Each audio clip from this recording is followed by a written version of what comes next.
Okay, on this one, we're multiplying a couple of numbers in scientific notation. So how do you do that? Well, first off, it starts off pretty normal.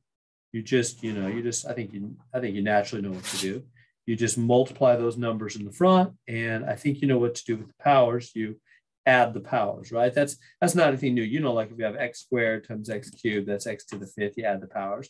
So 10 to the 32nd, 10 to the 29th. It doesn't matter that they're separated a little bit. They're still side by side, basically. You could change the order on any of these. It doesn't matter. So the powers add, out front numbers multiply. So take your calculator and take 8.1 or whatever your numbers are times 1.5. I'm going to grab my calculator and do the same thing. I'm going to multiply those.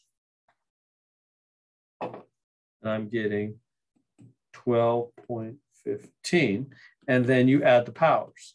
So whatever this is 32 plus 29, 60, oops, that's not what I wanted to have.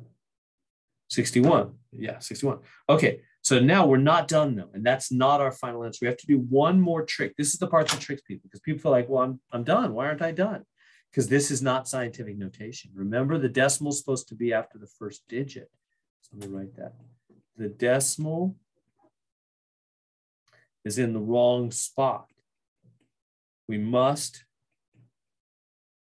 move it to be after the first digit, right? Because why? Because they want express your answer in scientific notation.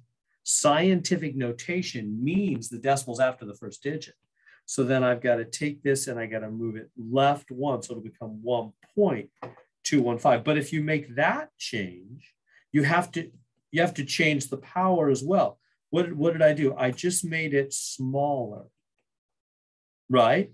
In other words, it was 12. I think about money. It was $12.15. Now it's like $1.21. It's smaller. So when you make that smaller, then you've got to make this guy bigger, so that overall you haven't changed the number at all. So the power will become 62. That's the right answer. Do you see that trick at the end? Again, we can't leave 12.15 because they want scientific notation answer, right? I mean, this is the right answer, so to speak. It's the right number, but it's not in the right form. It's not in scientific notation. So to fix that, you got to move the decimal one place to the left because the decimal has to be after the first digit.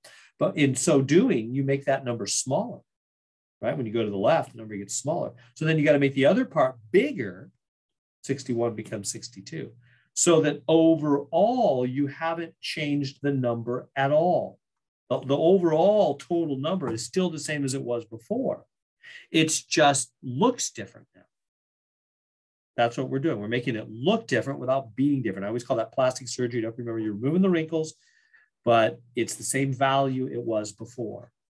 And so this is scientific notation now.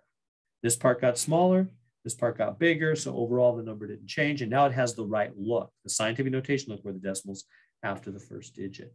So whenever you get an answer where the decimal's and not in the right spot, and you're trying to give a scientific notation answer, you have to move the decimal to be after the first digit, add times 10, and then you got to fix the power the opposite. If this part's smaller, this part's bigger, so that overall you haven't changed the number. There we go.